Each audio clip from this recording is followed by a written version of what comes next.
When it comes to fitness, trends come and go. And right now, the craze is creatine. WVTM 13's Carla Wade spoke with fitness experts about surprising new benefits the supplement is showing for women. Even if you're not a gym rat or a fitness buff, chances are you've heard people talking about taking creatine supplements to boost their workouts. And it tends to conjure up images of men with huge muscles like this guy. But there is new research out now showing that creatine could have multiple benefits for women too. It's a buzzword right now. Cassie Brown is a functional nutritionist with ProFit High Performance Medicine.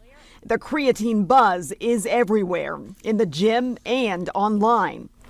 You Google it, you search on social media, it's one of the first things that come up for building muscle, bone density, all of those things, and females are really concerned about that. Those concerns translate into more women deciding to supplement their diets and workout routines with creatine.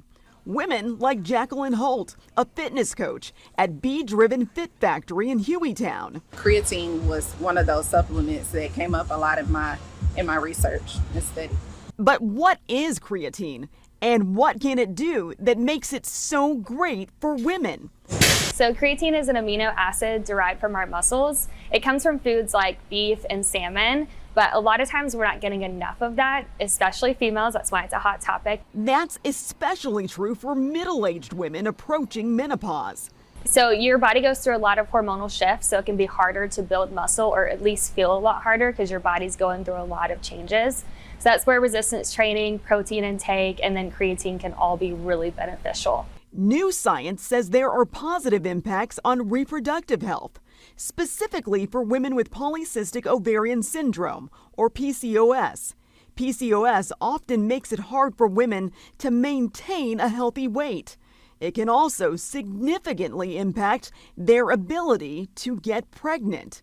And so there was a study that showed for women taking that for 12 weeks, they had improved insulin sensitivity, which is going to help with their menstrual cycles and potentially help with their reproductive health. There are even new findings about how creatine may help with brain fog and possibly ward off dementia.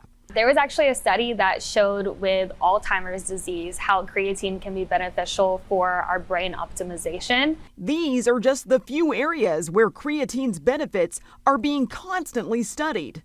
Still, there are some people who should not take creatine.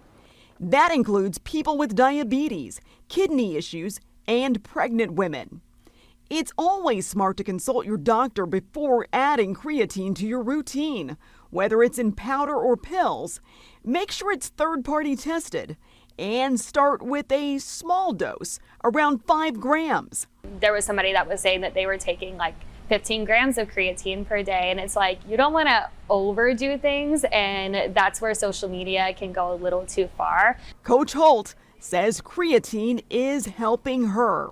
I think the biggest beneficial factor of creatine for me would be just muscle recovery.